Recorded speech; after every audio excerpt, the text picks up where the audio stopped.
El mundo del marketing y el management deportivo está atado también y mucho al tema de la seguridad.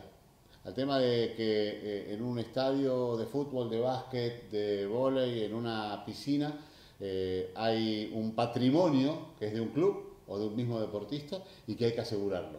Esto no se tiene muy en cuenta en términos generales, pero sí, cuando uno va al detalle, lo empieza a encontrar. Eli, hoy por hoy, ¿se puede medir cuánto valen las piernas de un jugador? Sí, se puede llegar a objetivizar bastante. Como mínimo, el aseguramiento depende de las inversiones que se hayan hecho Sí, inicialmente en él.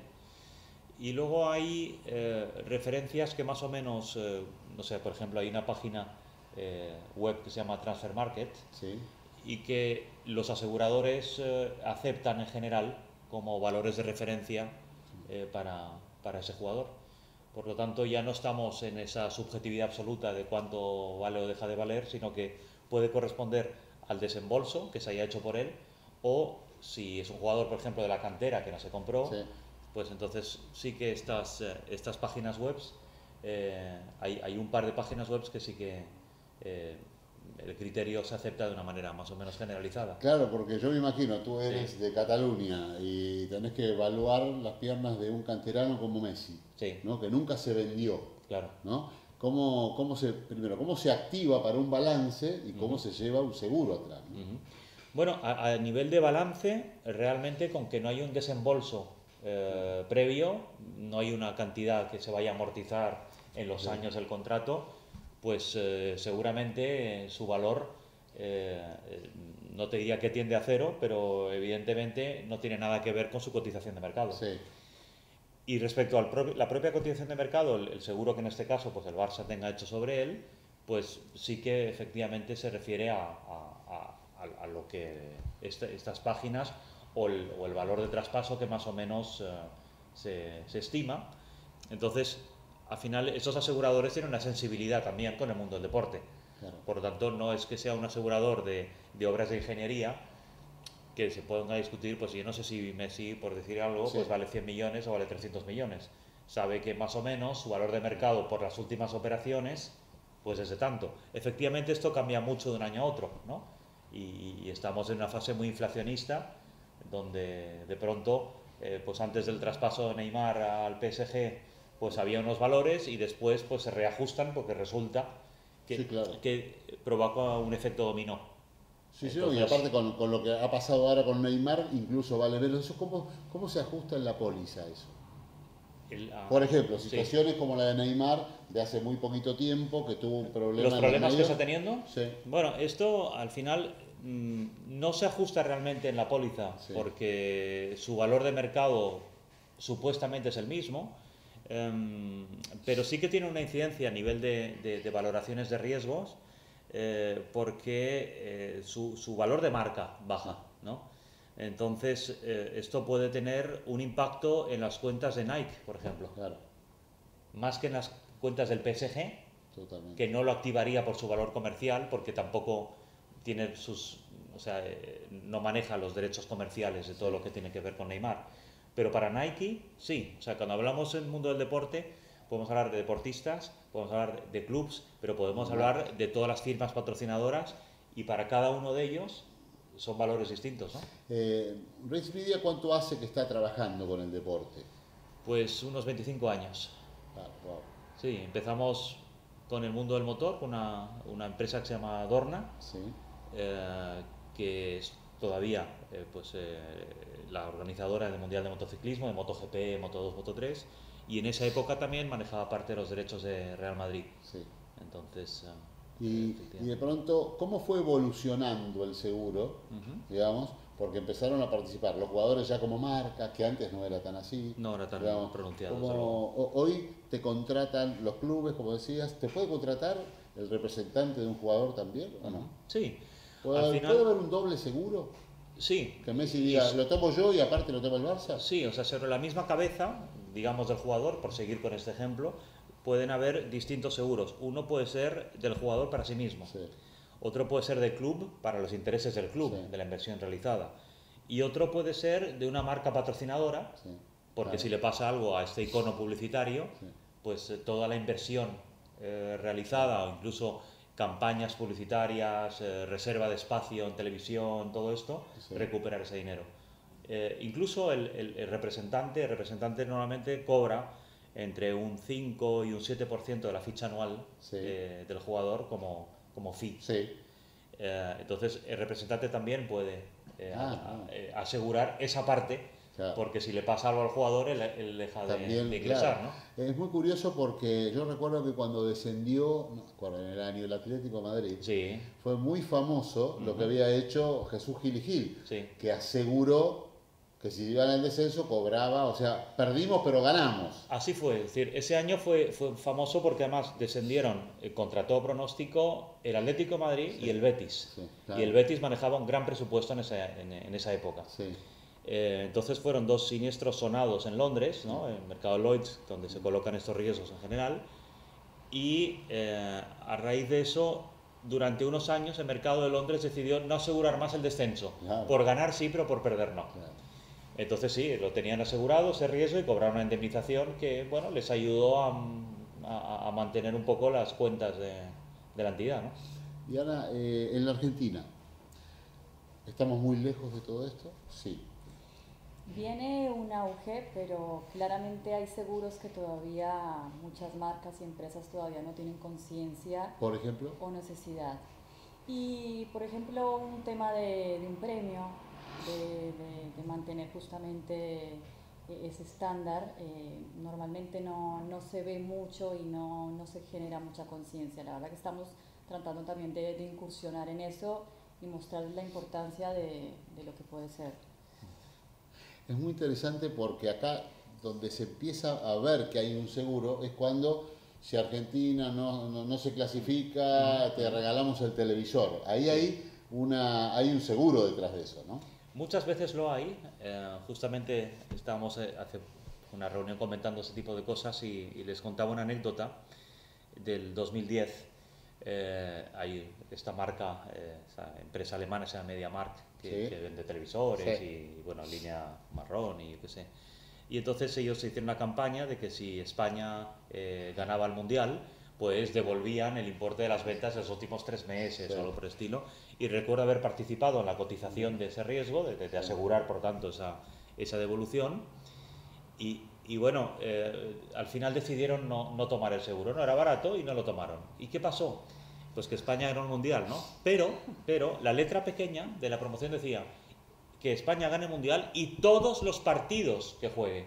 Y tuvieron la enorme fortuna de que España ganó el Mundial, lo cual fue bueno para sus ventas, Sí. pero perdieron el primer partido. Claro. No tuvieron Por nada. tanto, el premio ya no aplicaba. Ahora, eso después como le pegue la imagen de esa compañía, ¿no? Porque más allá... Sí, porque parece que hay ahí un poco de juego, ¿no? Pero bueno, así fue. ¿Por dónde va a entrar Rix Media a trabajar en la Argentina? ¿Va a entrar por los clubes? ¿Va a entrar por los representantes? ¿Va a entrar por el espectáculo? Rix Media en Argentina empezamos ahora en diciembre, Sí. arrancamos oficinas oficialmente y realmente Rix Media tiene 3 mercados principales y fundamentales. Uno que es la parte deportiva, Sí. en donde estamos justamente incursionando mucho. Otra es la parte audiovisual, que tiene toda la parte de productoras de cine, televisión. Y otra es la parte de eventos como tal, de espectáculos. Ahí tenemos de por sí, o sea, eventos, recitales, conferencias y todo lo que involucre a eso. Así que en ese mercado ya venimos incursionando bastante. En la parte deportiva, la verdad que también tenemos ese know-how que viene de afuera también, que lo traemos de Europa, y que muchas veces también hay acuerdos mundiales o internacionales que nos ayudan a generar convenios. ¿Cómo se acá. ataca la informalidad de la Argentina? Bueno, al final tampoco es una exclusiva mundial. Así que creo que como todo, en un mercado que no está tan maduro para ese tipo de seguros, pues hay un periodo previo de aprendizaje, de explicar, bueno, tener esa tarea evangelizadora, ¿no? Vamos a decir. Y cuando esto ya empieza a asumirse, pues de pronto el mercado da un vuelco, normaliza ese tipo de contrataciones Y también el mercado en sí mismo, el mercado deportivo, la gestión de los clubes, en Argentina no está todavía a nivel que está en algunos países en Europa, Sí. ciertamente, pero tampoco algunos clubes trabajan como trabajaban hace 5 o 10 años. Sí, claro. Todo está en evolución, es un negocio global con grandes marcas que invierten mucho dinero, y a esas gestiones por parte de jugadores que igual no tenían esa formación Claro. o de gente ligada al deporte pero sin una formación específica, es un modelo que ya empieza a cambiar, y aquí también, ¿eh? Y, ¿quién toma la decisión en un club de tomar un seguro? ¿Es el tesorero? ¿Es el gerente general? Bueno, la verdad es que, ¿Quién en el organigrama, no? claro, esto Varía implica a mucho. veces a distintas áreas, según el tipo de seguro del que se trate. El área financiera siempre va a estar implicada porque al final, obviamente, va a decir Sí, si sí, pues sí. hay recursos, en los Lo hago, recursos, no ¿no? lo Está hago. claro. Pero luego también el área deportiva tendrá algo que decir en cómo se estructura el esquema de las coberturas, qué jugadores se aseguran, cuáles no, contra qué riesgos, y también el área de marketing. Claro. Entonces es bastante transversal, pero también ahora estaría implicada el área de sistemas, en seguros de ciberriesgos, por ejemplo, para entidades deportivas. Por tanto, hay que decir que y en un momento dado puede estar involucrada también el área de personal. O sea, con que el club ya está estructurado como una empresa, Claro. pues al final afecta a distintos departamentos, ¿no? Qué interesante lo que planteas, porque yo pensaba recién, ¿no? Un club como Boca Juniors, que tiene un manager que era jugador y que en Italia seguramente estuvo asegurado, ahora va a ser más proclive a tomar un seguro que algún Hombre, entrenador de muchos años Sí, la que nunca conciencia estuvo asegurado. cambia. claro, sí, las experiencias, lo que hayan vivido previamente, pues nos marca a todos, ¿no? Sí. Sí, sí. Entonces, sí, no será excepción. ¿Y los acuerdos son anuales? ¿Cómo Generalmente funciona? sí, Dependiendo de las coberturas. sí. Normalmente son pólizas anuales, pero a veces hay algunos seguros que se contratan con un efecto temporal, porque, por ejemplo, un club que tiene un jugador que sabe que va a salir el próximo Sí, verano sí. y que además va a salir con todo el beneplácito del Sí. club, que quiere hacer Sí, una sí. buena venta, Sí. etcétera, etcétera. Entonces a veces se puede llegar a asegurar que, pues, que en marzo, cuando ya han tomado esa decisión, ¿no? Si estamos hablando del mercado europeo, pues que si pasa algo entre marzo y junio, Claro. que frustre el fichaje, pues se recibe una indemnización. Por tanto, a veces tienen una temporalidad. ¿Los jugadores se enteran que están asegurados? Porque ahí recién cuando planteabas, el club tiene que definir a quién asegura, a quién no. Y nosotros dos jugamos en un mismo equipo, vos estás asegurado, yo no. Y yo no me siento VIP y vos sí. ¿Cómo funciona eso? Bueno, que lo saben, o sea, no saben si los demás están asegurados, Sí. pero sí pueden saber si ellos dos están porque han Tienen que pasado un firmar. cuestionario médico o no. Tienen que firmar. Claro. Entonces, no sé hasta qué punto provoca rencillas entre ellos o no, porque las circunstancias también son muy distintas y puede que uno haya costado más que otro, pero en cambio el valor de mercado del otro sea muy superior al que... Claro.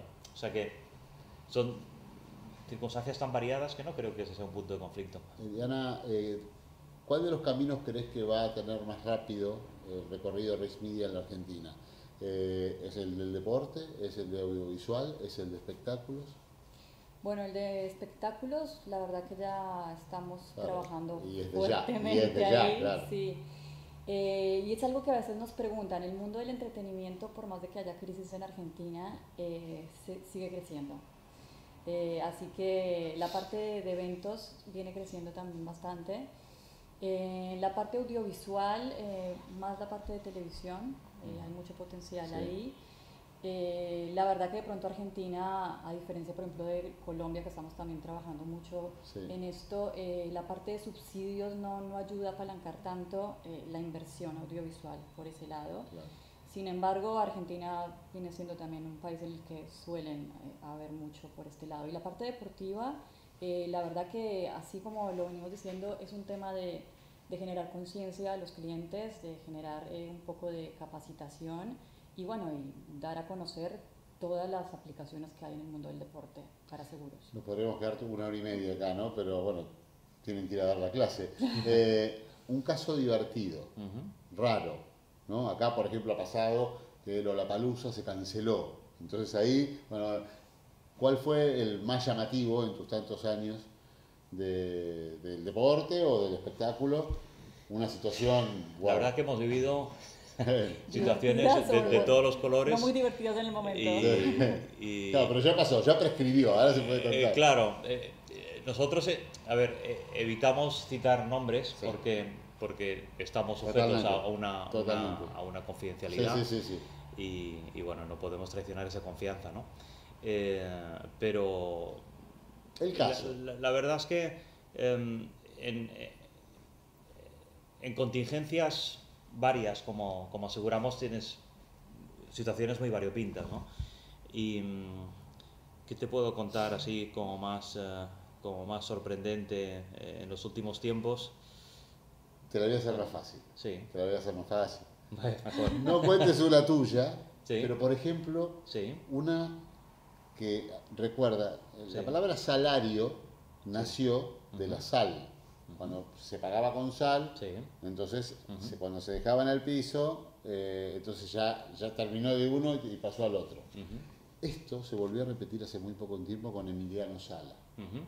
Ese es un lindo caso, que pueden no haberlo hecho ustedes, o sí, Mira. pero digamos, ¿qué pasa ahí? En el caso de Emiliano Salas, yo creo que la discusión que están teniendo entre el club británico y el club francés sobre si el traspaso está completado o no Sí, y por claro. tanto pues tienen que pagar. Mi sensación en este asunto es que el seguro por el valor del traspaso no estaba hecho, porque si el seguro se hubiese contratado, esta discusión no existiría. Totalmente. Porque darían por buenos, o sea, digamos que a veces los contratos, hay los contratos escritos y los contratos verbales. Los contratos verbales pues también tienen un valor Claro, jurídico, ¿no? totalmente. Y por lo tanto, más allá de cuando se entiende que se realizaba la transferencia de un club al otro, Sí. que todo estaba acordado, era evidente. Si el Watford es el equipo, o no recuerdo ahora muy Sí, bien. antes con el Watford. Sí, y entonces, exacto, entonces si tuviese un seguro contratado, está clarísimo que con la indemnización, digamos, quedaba saldado su Claro. cuenta y no estaría regateándole el dinero al Claro, non. ese es un caso que uno nunca hubiera imaginado que podía actuar un seguro, y fíjense que fue un avión. Sí, lo que pasa es que pasa una y otra vez, pasó con el Chapecoense hace poco Claro. y pasó con el Manchester United hace muchos años, ¿no? Totalmente. Y sin embargo, sí que te puedo decir, si eso te parece una anécdota, que clubs de una importancia mundial, pero mundial, a día de hoy no tienen un seguro sobre su plantilla, siendo que es su mayor activo. Incluso algunos que tienen estadios de reciente inauguración muy importantes, por eso ahí ya te puedes coger a 4 o 5 clubs grandes, que tienen, por tanto, pero el valor de la plantilla es muy superior a veces al valor de la construcción del estadio, como 2 veces más. Totalmente. Y no hay un seguro contratado. Y para que te hagas una idea, igual puede ser un club que tenga 500, 600 millones de euros de ingresos Sí. y que ese seguro de mínimos, no el más completo, pero el de mínimos para decir, bueno, la Sí, gran sí. catástrofe tipo Sí. Chapecoense está cubierto, pues están ahorrando $200.000 al año. $200.000 en 600 millones. La pérdida que puede tener. O sea- Un mes de un sueldo de un jugador. Exacto. Eso te demuestra que todavía la gerencia de riesgos no está realmente donde debería estar. También es cultural, ¿no? Nosotros tenemos, bueno, yo no tengo auto, pero Sí. no tenemos el seguro de nuestro auto y no nos aseguramos la vida. Ejemplo. Sí, de acuerdo. Sí, Con lo sí, cual, como es esto muchas, sí, obligatorio. por supuesto que es cultural. También. Sí. Pero fíjate que en el Reino Unido, donde la cultura aseguradora es muy madura, Sí. sin embargo estamos hablando del caso de Emiliano Salas Sí. También. y que estamos especulando con que no hay ningún seguro, porque si lo hubiera no estarían en Sí, estas, sí, ¿no? totalmente. Y más cultura aseguradora que en el Reino Unido, pues difícil, ¿no? Mil gracias por ser parte, protagonistas de este programa No, de Sport a Business que vosotros. hacemos en UCEMA y bueno, y vamos a seguir hablando del tema seguros porque realmente es impresionante. Así que asegurar descensos ya no. Bueno, el Barça no se va. no creo. ¿Y tú, Diana, de qué cuadro eres? Mi esposo es de Boca. Yo colombiana de Nacional. Listo. Entonces, Nacional no se va primero, va campeón allá, no va a Va a ganar la descenso, Champions, Nacional. Boca tampoco, el Barça tampoco. Ese problema no lo tenemos. No, hablemos de otra cosa. Muchas gracias.